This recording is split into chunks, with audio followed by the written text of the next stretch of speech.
This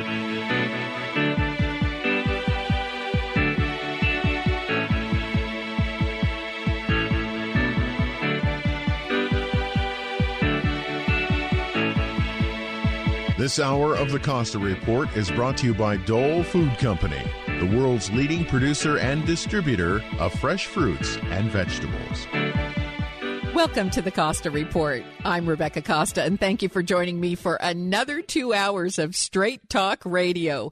I want to welcome veterans and active service members who are tuning in from remote locations over the internet today, and also listeners who are joining us on new affiliates in New York, Wyoming, New Hampshire, Washington, Idaho, and from coast to coast, including the beautiful islands of Hawaii.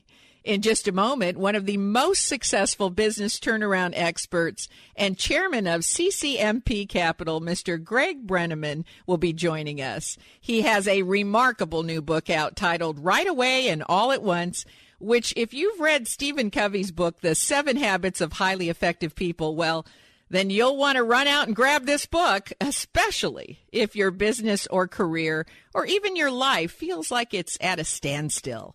And who doesn't feel that way these days?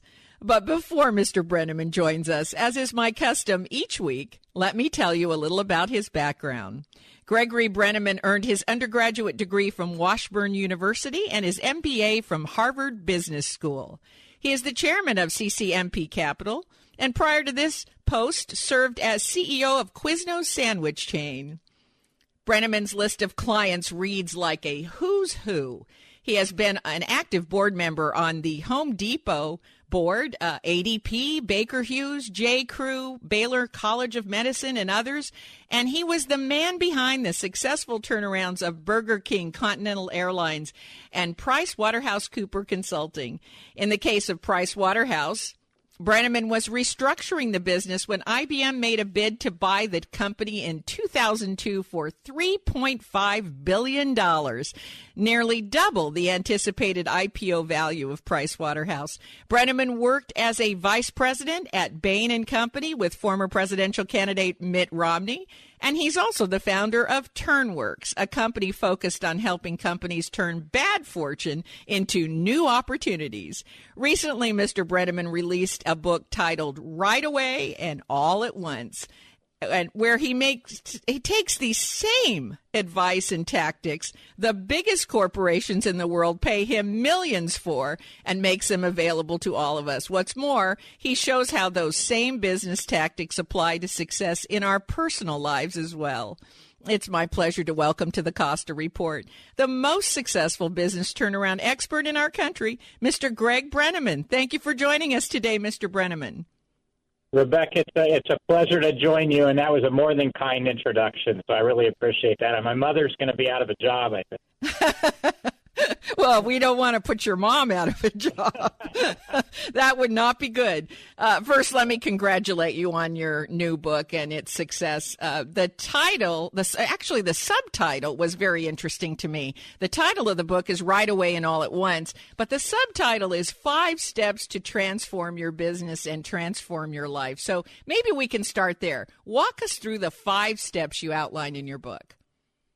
I'm happy to do that, Rebecca. What I found was, and really the reason I wrote the book, is that people had been asking me for some period of time to write a book on how to turn around a company, and that can include taking a company that was very broken and fixing it, or taking something that was performing just okay.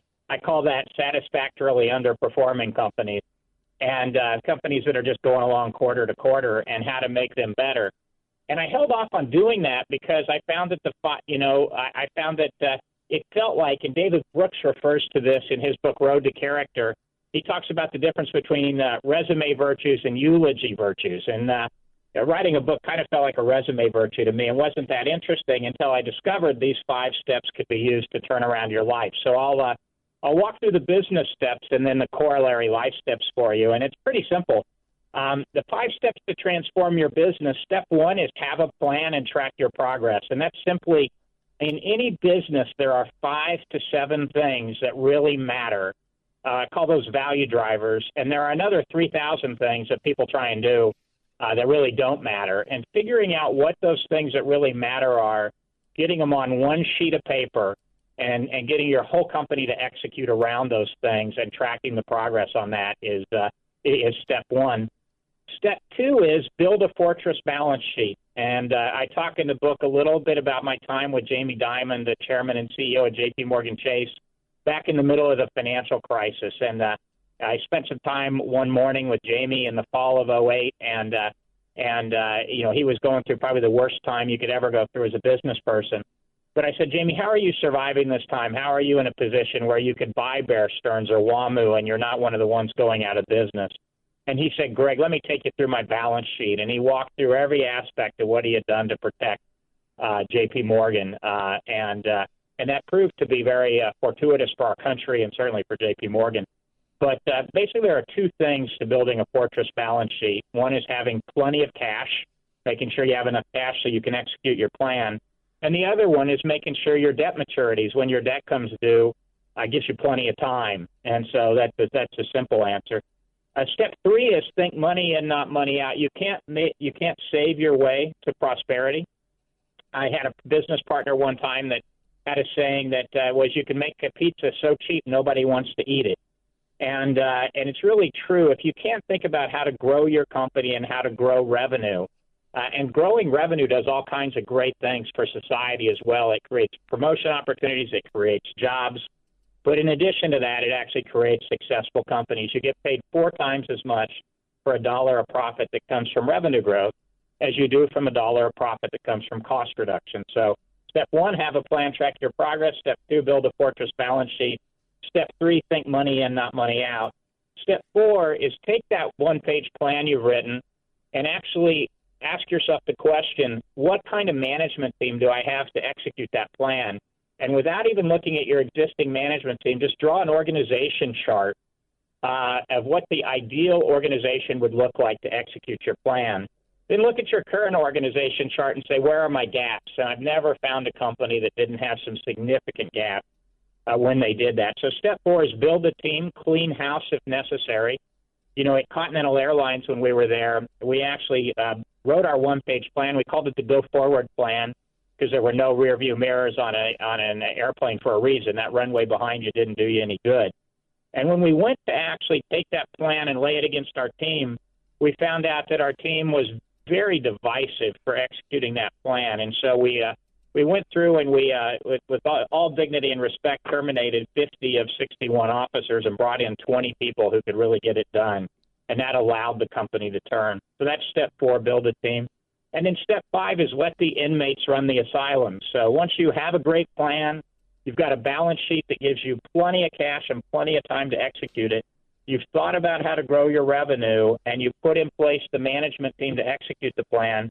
You really need to create the right culture that allows you to empower your coworkers, your associates, all the employees to actually know what the plan is and to execute on it. And if you do those 5 steps and use that as kind of an annual checkup for your company, you'll find you tend to perform very, very well. Well, those are such succinctly said. I'm my pen's running out of ink. I'm writing them down as fast as you say them. And I have to say that in your book, you outline them with equal clarity. One of the things I admire about your writing is this is a very fast read. And although some of the things sound obvious, they're not so obvious that we're actually doing them, which is what I appreciated about the book so much. Rebecca, simple and easy are two different things. I think you can look at this and say, this is pretty simple, but it's not very easy, right? There's a lot of... It's not easy to do. Nope. And so as I was reading it, I said, well, these are pretty obvious. And then I had to ask myself, if they're so obvious, why don't I do them? Now, we have to take our first break, but stay right where you are. We'll be right back with more from Greg Brenneman. You're listening to the Costa Report.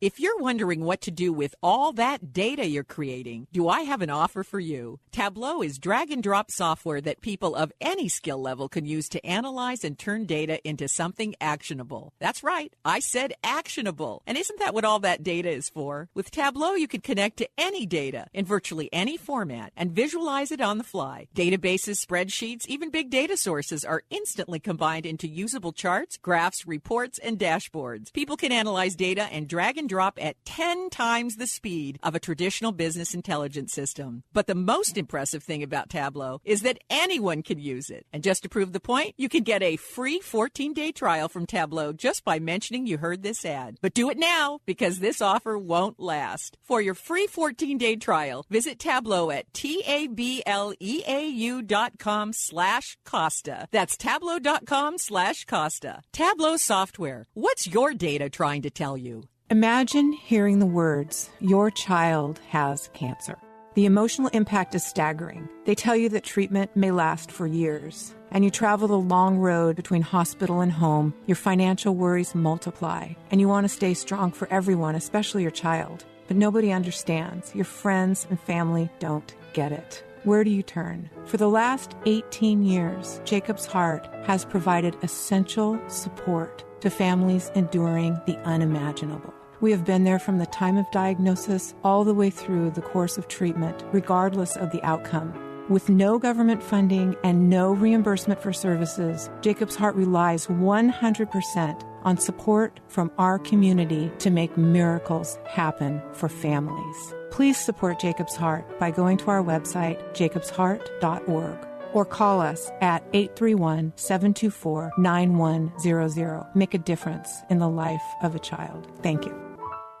Hi, registered pharmacist Ben Fuchs here. I've been studying healthy bodies for 35 years, and what I've got to tell you may shock and surprise you, but if you listen up, it may change your life. One of the things that I noticed as a young pharmacist working in psychiatric hospitals was the fact that many of my patients were also dealing with movement disorders. As it turns out, these kinds of disturbing effects, which are difficult to treat and oftentimes incurable, are a common adverse reaction associated with regular dosing of antipsychotic medications. Doctors call this condition Tardive Dyskinesia, which basically means a delay in how the brain and nervous system process information associated with involuntary and out-of-control movements, especially involving the face, jaw, and tongue. One of the strategies doctors used to prevent tardive dyskinesia was dosing with antihistamines, which affect nerve signals that precede TK. As it turns out, these kinds of drugs, which are readily available over the counter and many folks use to alleviate the symptoms of colds and allergies, can have powerful effects on the brain.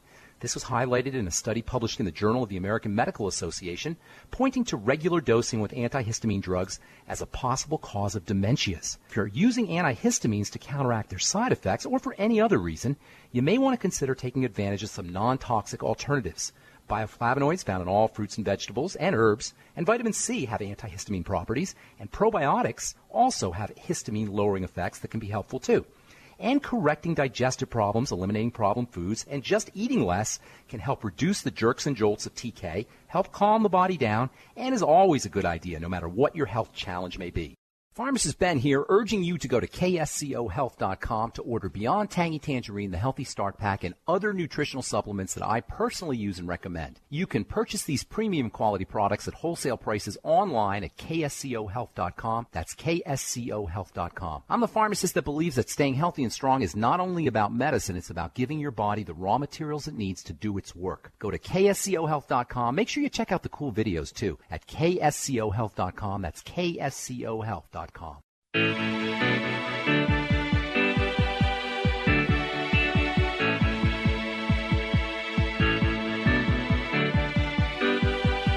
Welcome back to the Costa Report. I'm Rebecca Costa, and my guest today has been the man behind the turnaround of Burger King, Continental Airlines, PricewaterhouseCoopers Consulting, Mr. Greg Brenneman. And before the break, we were talking about the 5 steps that can transform a business, which are clearly described in Brenneman's new book, Right Away and All at Once.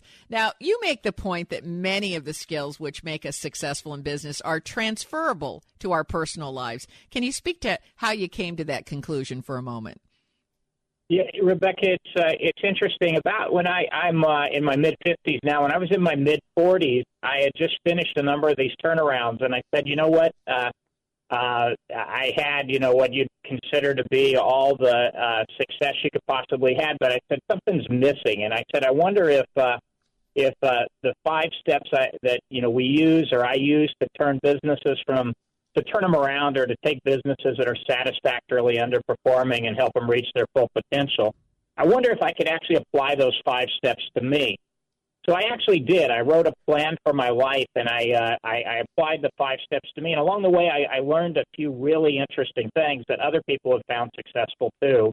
And that's why I ultimately decided to write the book, and so I could integrate business and life. And just to tell you a couple of the things I learned, in poker, we have red chips, white chips, and blue chips. And the white chips are worth $1, the red chips worth $10, and the blue chips worth $25. And so I said, I wonder if I took my life and I actually segmented it and said, what are my blue chips? What are the things that are most important to me in my life? And everybody's got a different set of things that are important to them.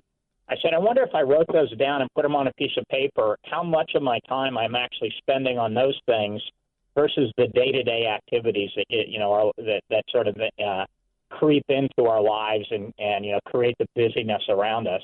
And I found that I was actually not spending nearly enough time on my blue chips, what I consider the most important things. And I came up to those blue chips using what I call the 5 Fs, faith, family, friends, fitness, and finance. And I just took each of those categories and said, kind of what are the most important things to me.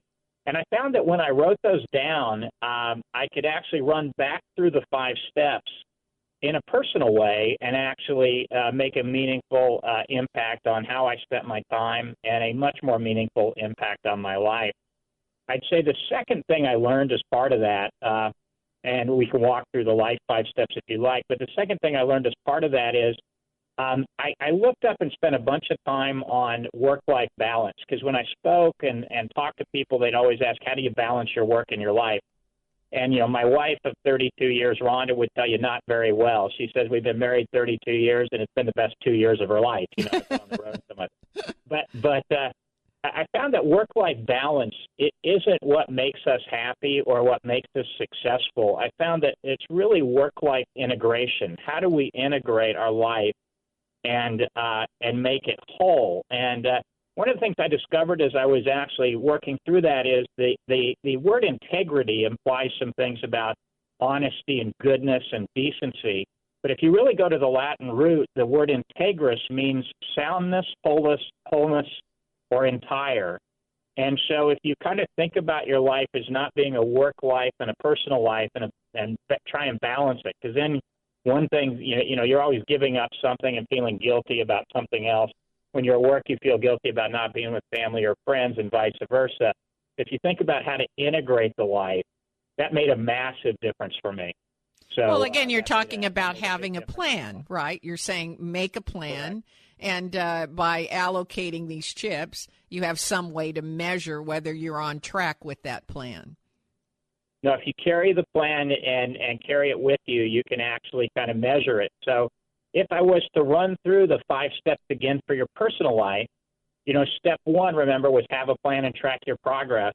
I call step 1 in the personal side, stay focused with some simple life rules, which is get your blue chips on a piece of paper. I do it in the categories of faith, family, friends, fitness, and finance on one page, because I found that we can actually learn 4 or 5 categories, and we can learn 4 or 5 things under those categories, but you can't remember 25 things to focus on. So I organize it that way. And then once you kind of have that on a sheet of paper, carry it with you every day and measure your progress of are you spending time on that? Or when you build your to-do list for the day, do you find the easy things to cross off are those white chips that don't really matter, which is what I found in my own life, and I think what a lot of us find in our life. But and likewise, you have 4 other steps, which you also apply to our personal lives. Build a fortress balance sheet. You can't save your way to prosperity. Be sure you're surrounded by a supportive, competent team. And then, let others carry some of the weight. Yeah, no, that's exactly right, Rebecca. And when I flip that to the personal side, step 1 obviously is stay focused with some simple life rules. Step 2 is build a fortress balance sheet. I choose Step 2. I call Step 2 on the personal side, choose freedom.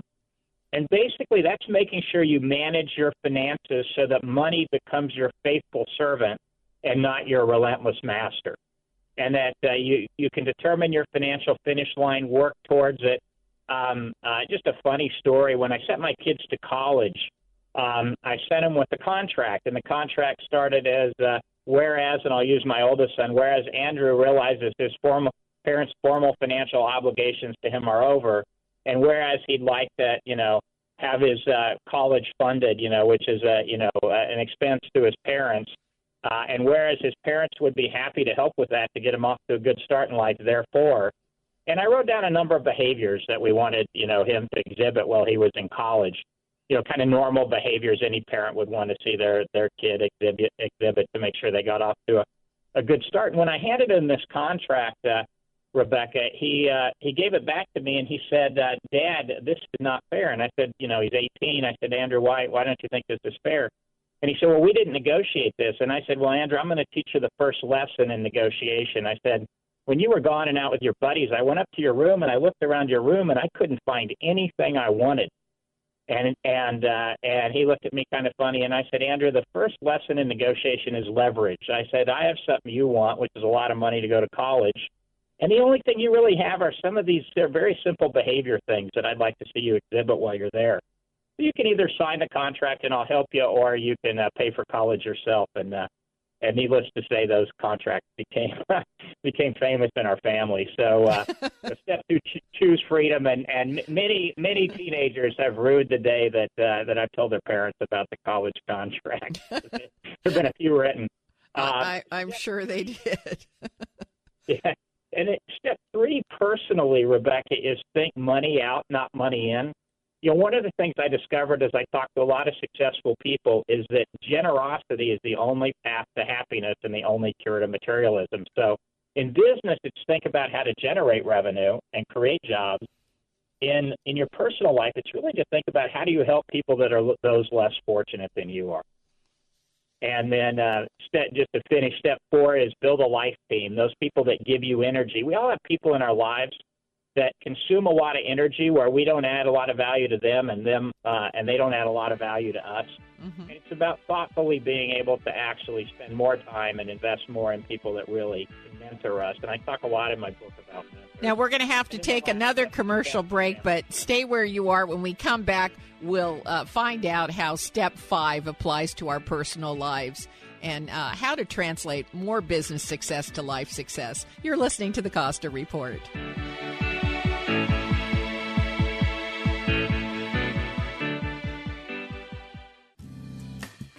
Now, if you've been listening to the Costa Report, you know that I'm a big fan of wines by Caraccioli Cellars. And today I'm here with Scott Caraccioli, who's one of the brains behind the most memorable wines money can buy. So I have a question for you. How did your family get into the wine business? 2006, my father, his brother, and uncle were really playing with the idea of planting a vineyard, and planting a vineyard turned into making a bottle, turned into making sparkling wine when Michelle came into the picture. So it was really kind of an organic situation, us being in agriculture in the Salinas Valley, and then the extension of that went to grapes, and here we are today. To find out more about Caraccioli wines, visit us at www.caracciolicellars.com or stop by our tasting room in downtown Carmel, California. That's Caraccioli Cellars, Caraccioli, Cellars, where one bottle is never enough. Come and join the fun at the Redwood Mountain Fair, June 4th and 5th at the beautiful Roaring Camp in Felton. There will be 22 bands on 2 stages, including March 4th, Oregon, and hot buttered rum. Don't miss the delicious local food, beer, and wine, along with all the arts and crafts and a kids zone. For discount tickets and more information, go online to redwoodmountainfair.com. Is your computer running real slow like this? Or are you getting the blue screen of death? Do you have to do a restart several times a session? Tired of viruses, spyware, malware, and slow, worthless tech support? Face it, It's too late to download another free PC Fix-It program, thinking it'll be restored to out-of-box purity. Oh, no. You need the fast, friendly computer pros at User Friendly Computing. Just drop it off at their office at 505 River Street across from the Gateway Plaza, or give them a call at 831-423-9653, and they'll come to you. Mention KSCO and get a free $50 diagnostic. PC or Mac, desktop or laptop, they can do it all at User Friendly Computing. Call 831-423-9653. Are things getting a little messy around the office? At Coast Paper and Supply, we'll meet all your janitorial needs. Mops, dusters, disinfectants? We got 'em. Can't get rid of that smell in the break room? Try our deodorizer. Carpet stains? We have a cure for that too. While you're at it, pick up the essentials. Garbage cans and liners, sponges and brooms. Is your company going green? Coast Paper and Supply is offering earth-friendly cleaning and food service alternatives. Our ever-evolving stock includes compostable bowls, plates, cups, and cutlery. Not to mention eco-friendly cleaners and biodegradable trash can liners, all at the lowest possible price. So come visit Coast Paper and Supply at 151 Josephine Street or look us up at coastpapersupplyinc.com. You can also call us at 831-423-3350. That's 831-423-3350. Hi, Jacoby here, host of Raising the Standards, right here on KFCO Saturdays, 5 p.m. Tune in and join me, Rachel, my co-host, our buddy Rick, and some of the most interesting folks in the world as we chat and play the best music on the planet. Now remember, if at some point during the program you're not offended, well, you're just not listening. Raising the Standards, Saturdays here on KSCO. Don't miss Raising the Standards with Mike Jacoby, Rick, and Rachel. Saturdays from 5 to 6 p.m.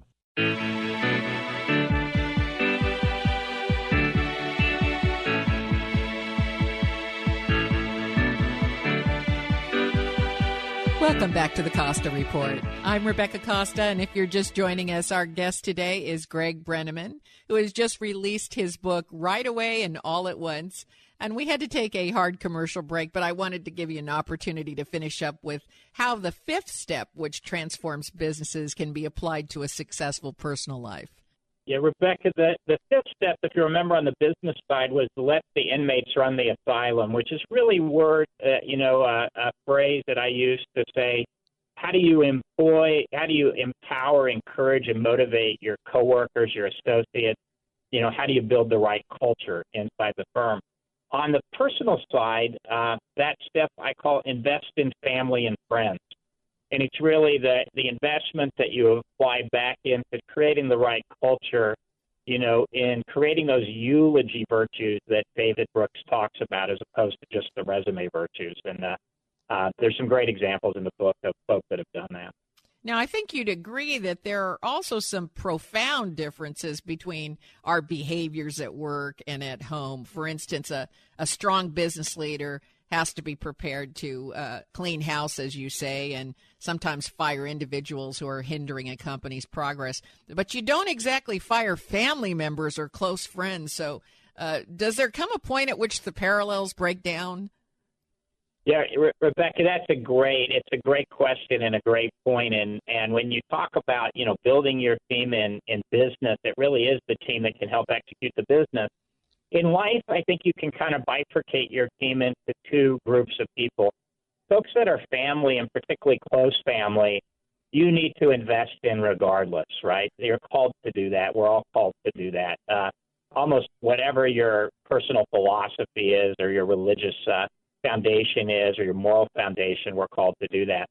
But we also have a lot of people in our lives, I think all of us do, I know I did, where if you really did an assessment of the relationship, the sort of value added for the amount of time spent probably wasn't proportional. And Winnie the Pooh actually identified this in the writing in the books there when they had the character Eeyore in there, and Eeyore was always the guy looking at the ground and shaking his head and always in doubt and consuming a lot of sort of joy and energy, and pulling it out was an energy drain as opposed to somebody who put energy in. With our family members, we don't have a choice with that, but with our business, with our friends and our associates in our personal life, business or otherwise, we do have a choice to some degree as to how much time we spend. And then what kinds of people do we look to actually be part of that close group of friends we have, or sort of those folks that help mentor us, that really do give us energy and give us vitality and push us on to do greater things that we might actually think are possible for ourselves. So I think it does actually work. And what I suggest in the book is to think of it like concentric circles. So who are those people we deal with that are in our personal lives on a daily basis, on a weekly basis? Who are those we deal with monthly? And then who are those friends or folks that we see, or even distant family members we see maybe once a year?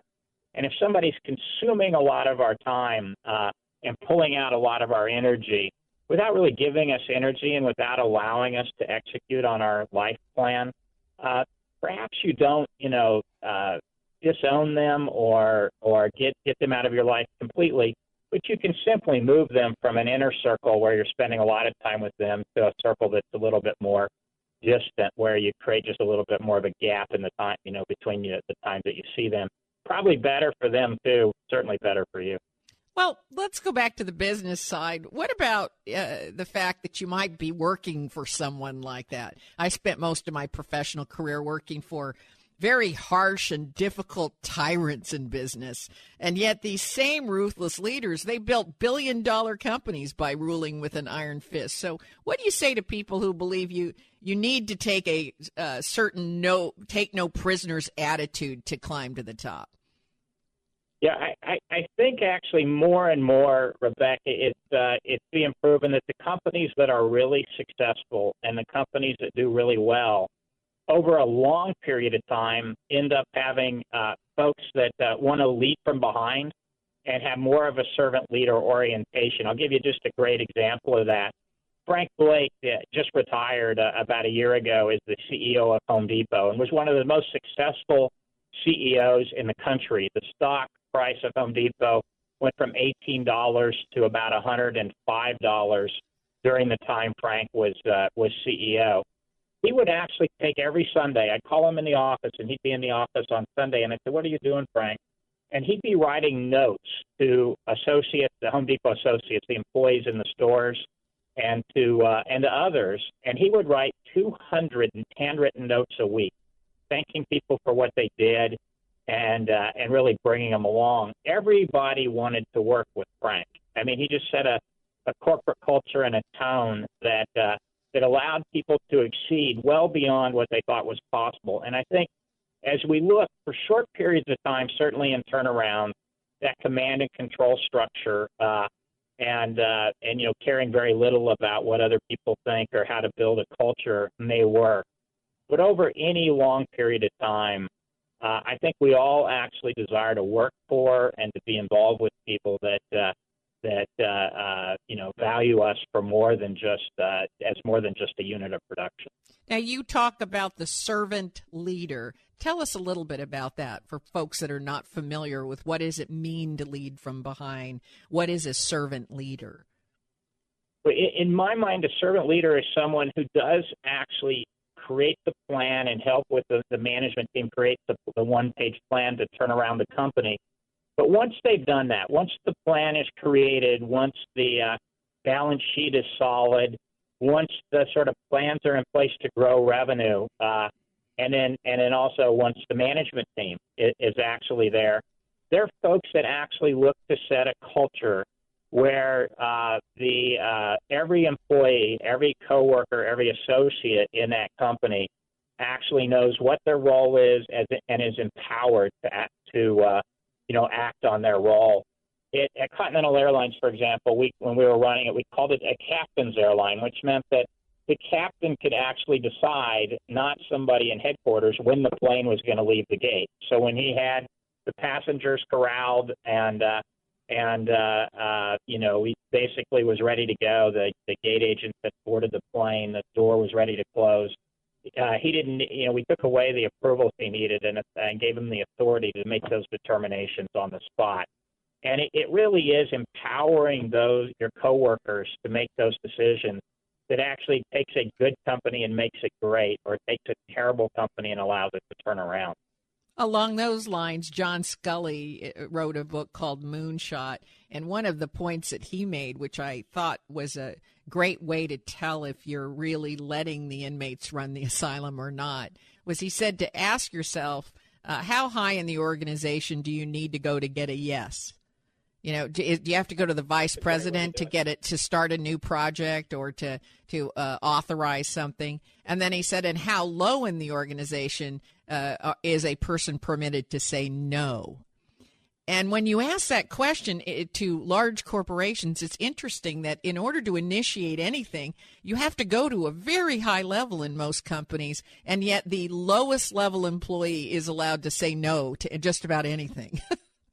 No, it's actually, Rebecca, it's an awesome point. And one of the first things we did when we got to Continental, I looked and went out to the airport. I was talking to the folks at the counter, and I noticed customers were very irate, and there were all these rules that these guys were operating with when they talked to the customer. They weren't really empowered to do anything, to solve any problem. Right. And so people were just angry. And so I said, well, how do you decide what to do? And they handed me this rule book that was like 18 inches thick. It reminded you of some federal regulation or something.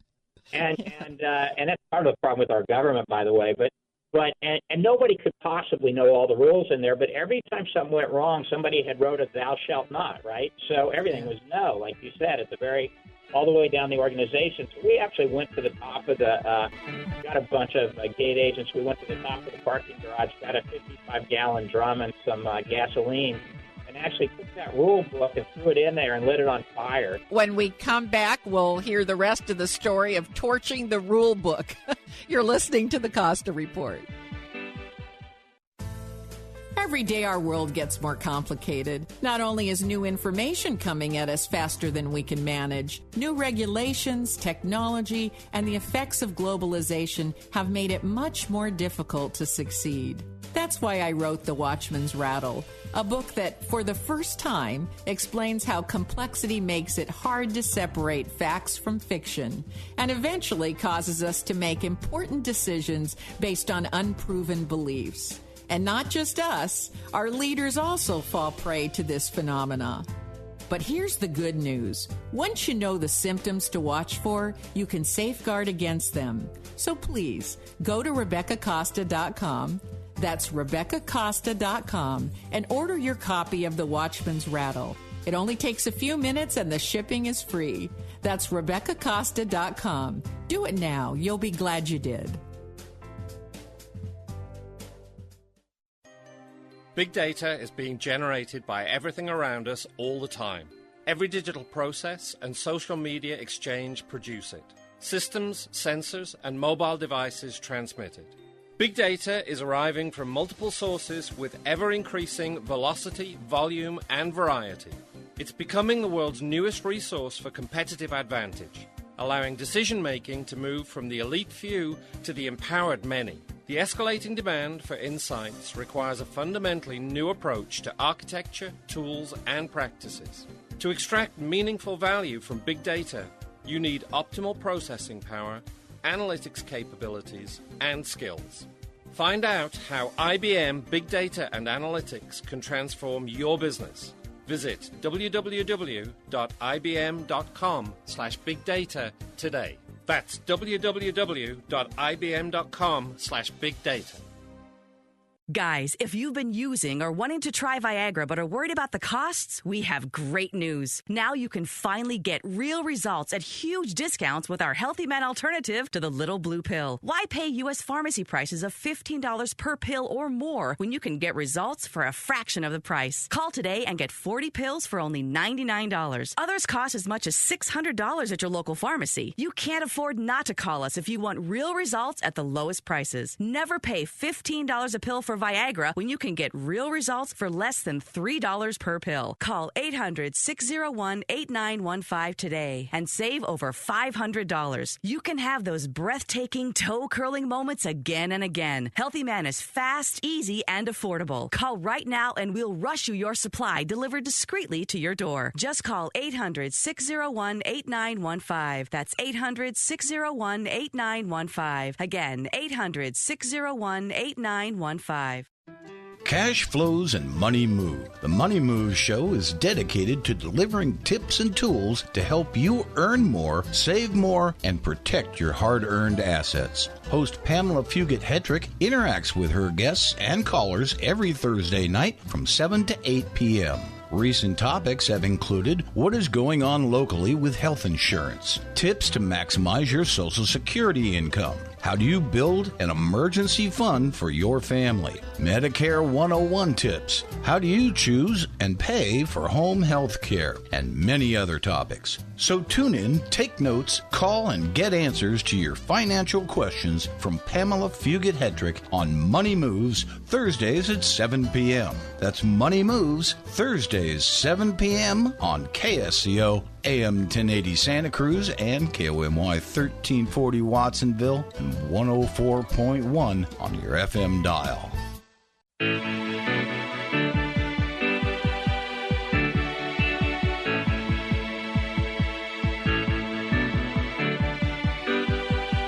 Welcome back to the Costa Report. I'm Rebecca Costa, and our guest today is the author of Right Away and All at Once, Greg Brenneman. Before we went to break, you were telling the story of burning a rule book, which was actually preventing gate agents from having the authority to give excellent customer service. Did you want to finish that point? Yeah, happy to do that, Rebecca. Yeah, we and so what we did is after we burned the 18-inch thick "Thou Shalt Not" rule book, we actually sat down and said, could we write 2 or 3 pages of just guidelines, right, to so that you could actually serve the customer, so that you could give them upgrades when something had happened, so that you could solve a problem if they had a misconnection on a flight. You could put them on another flight. If it was an extraordinary situation, you could waive the fees. And we did that. And then we just created a computer system that would kick out an exceptions report. So if we saw some gate agent that was giving so many upgrades that it couldn't possibly account for, it was well past the normal mean of what would be, normally expected, we could actually sit down and do an investigation into that and have a conversation with them about, hey, what's happening here? Have you thought about this? Could you do it a little differently? I'll tell you, we had to have very few of those conversations. It worked incredibly smoothly. So we got rid of all the rules essentially, and just freed up the employees to be able to serve the customer. And it's just so refreshing. And we became the top airline for 5 years in a row, as measured by J.D. Power, all the way from being the worst airline just by a few simple things like that, by empowering the employees or letting the inmates run the asylum, as I call it. Now, switching gears for just a moment, in your book you speak about the importance of building a lasting moral legacy and the connection between happiness and working toward that legacy. Can you tell us how you came to that realization? Well, absolutely, Rebecca. I grew up Mennonite, so I still have Amish relatives. Interestingly enough, I know Malcolm Gladwell, who you've talked to before, also grew up Mennonite.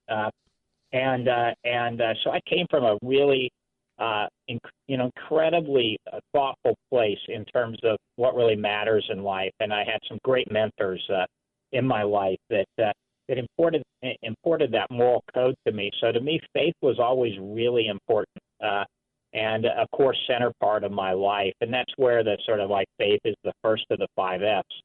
But when we get to the end of our lives, I think, and many of us have been to funerals of friends or family members, it isn't the next business meeting or the next accomplishment or the next turnaround that people talk about. It's, what kind of impact did you have on their life? How did you help them? How did you mentor them? How did you make a difference in folks' lives? And so as I wrote my own plan, I found it actually increasingly filled up with those kinds of moral legacy issues, eulogy virtues, if you want to call them that, and less of the business accomplishments. But you find that if you focus on, what's truly important to help mentor people, help make them better, to lead from behind, if you will, to focus on reflective glory of seeing the people that you're responsible for actually succeed. That really reflects on you too, and that your business tends to improve. So I found it pretty self-enforcing, ironically, but I think we all, when we get to the end of our lives, we'd rather have eulogy virtues than resume virtues. Now, you speak about doing the work you were put on the earth to do, but it isn't always easy to know what that work is. I think it's safe to say most people are working to pay rent and eat and stay alive, so it's hard to think about what the work is that we were put here to do. I can honestly say, in my case, I didn't figure it out till I was 55 years old, so it came late to me. So what do you suggest if a person doesn't know what they should be doing? Well, I think there's a great story about, and a true story about, a man that actually had heard about Mother Teresa's work in India, and he went over there, and so he sold everything he had. He actually moved over and started working with Mother Teresa in Calcutta, and he'd been there about a month and hadn't seen Mother Teresa. And finally, she walks in the room, and so he was scrubbing the floor, and he looks up at her, and I guess she was like 4'11" high, but could just command the presence of a room. And he looks up at her and he says, "Mother Teresa, I want to tell you my story." He explains about selling his possessions and coming over to help her with the poor. And she said, "Son, I've been watching you for the last month, and son, you're absolutely terrible at this work." in Calcutta. She said, "Son, Calcutta is my calling. You need to find your own Calcutta." And so I think for all of us, there is a calling. As business people, we are called to create jobs. When you create a job for someone and empower someone with employment, their whole life changes. We've all seen people that are out of work and how quickly self-esteem goes down. And so I think broadly, as business people, we have our calling. And that's the primary calling. And then beyond that, it might not be revealed to you until you're 45, 55, or a little older in life, but you can certainly keep working at what you're doing. I had a great uncle who I describe in the book, who actually invented the auger that takes grain from the combine to the wheat truck. Before that, you had to shovel it out.